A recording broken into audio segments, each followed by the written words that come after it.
Hey guys, Mitch Cleary here, Century 21, and today we're going to take a look at whether it makes sense to rent a single family home, buy the entire house on one lease, or rent by the room.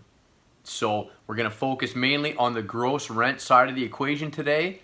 Let's get into it.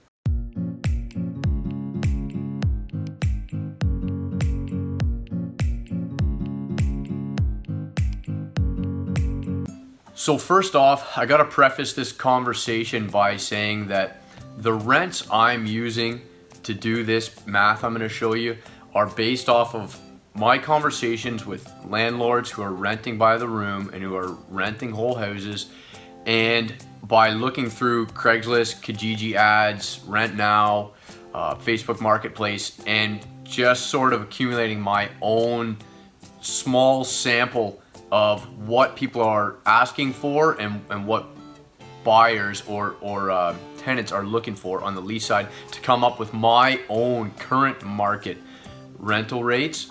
And the reason I say that is because there is published guides by CMHC and such that outline the average rents, and these aren't really going to be congruent with that, because the thing is that when they take the average rents, that encompasses all the old rents and rents that have been subject to the rent increase limits. So when I'm talking about rents today and gross rents, some people might say, well, hey, I'm not getting that on my building for my whole house, or I'm not getting that much on a rent per room, but I'm looking at a new single family home that you buy and are gonna start renting for the first time. So you're gonna get current market rental rates.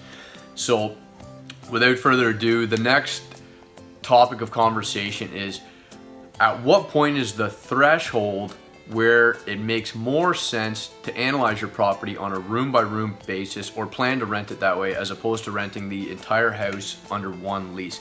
And at a glance, I'm gonna say 5 bedrooms is the absolute threshold where you might even consider it.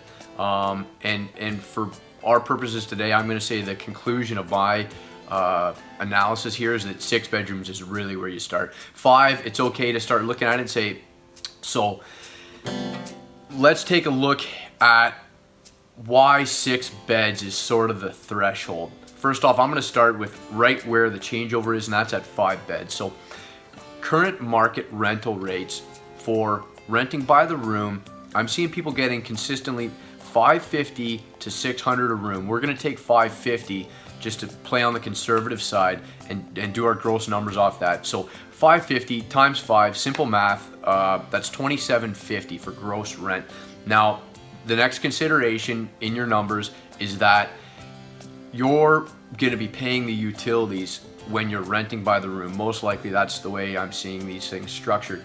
So what you gotta do is take your 5 bedrooms, your $2,750, and subtract utilities. So that can be a ranging cost anywhere from $150 to $300.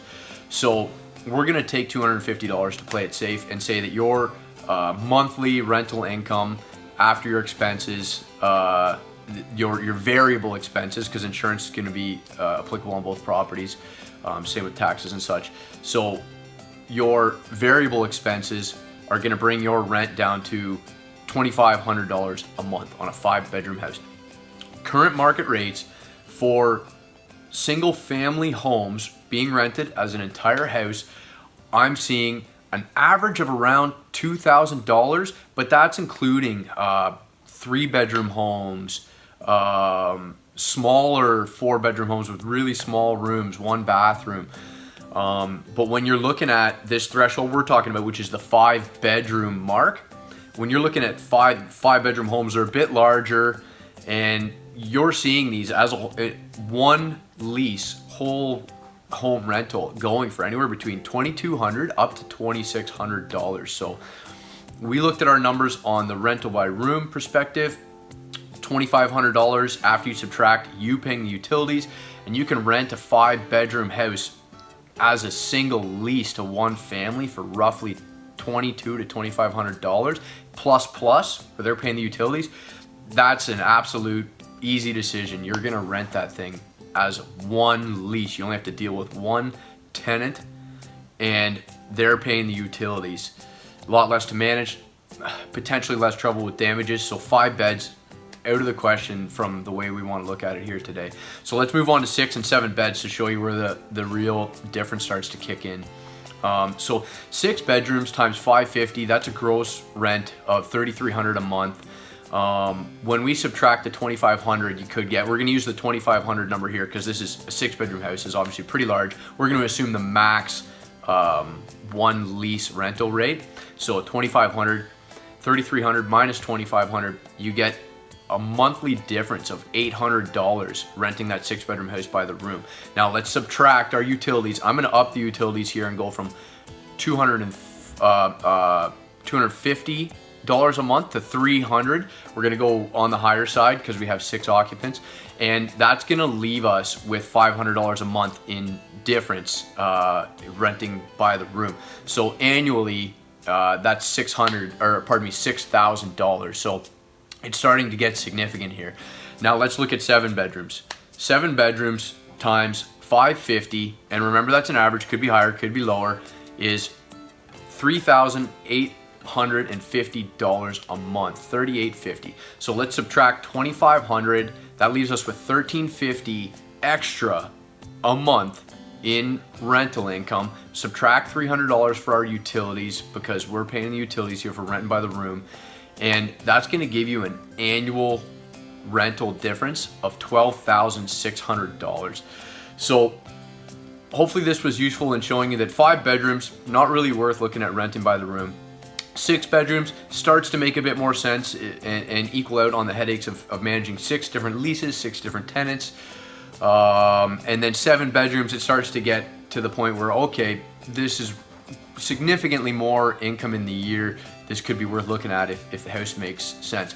So to cap the video off here, of course, this is only looking at one side of the equation, and there's a lot of other parts here to consider.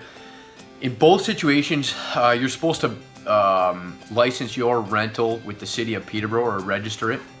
And in the case where you register a rooming house or a lodging house as it's defined in the city of Peterborough's terms, you have to get an inspection. The inspection costs $250, I believe, and there's fines for not complying or getting caught running a rooming house or a lodging house without a license, and that's going to cost you $750 plus other fees for deficiencies that you would have had that didn't meet their criteria, and they can, from my understanding, add that right to your tax bill. So that's a risk you would run if you don't license this thing, and then obviously we're looking at going licensed, and you're just going to have a few more hurdles to jump through.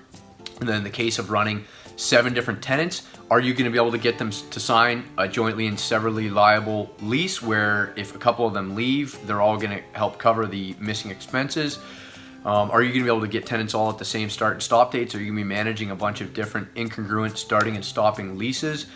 And what is your potential for damages when you have 7 occupants all living in there sort of on this lower rental income side of things? Of course, that's a concern that most people want to address, and that really depends on what kind of tenants you're getting in there and how closely you manage it. So you got extra management time, more tenants to worry about, potentially more damages to worry about, and there's a number of other things to consider when you're looking into legalizing your lodging house. So anyhow, that's it for today's conversation, guys. Hopefully that was useful. Bottom line, you're looking at renting by room or buying a single family home and analyzing renting it by the house or renting it by the room.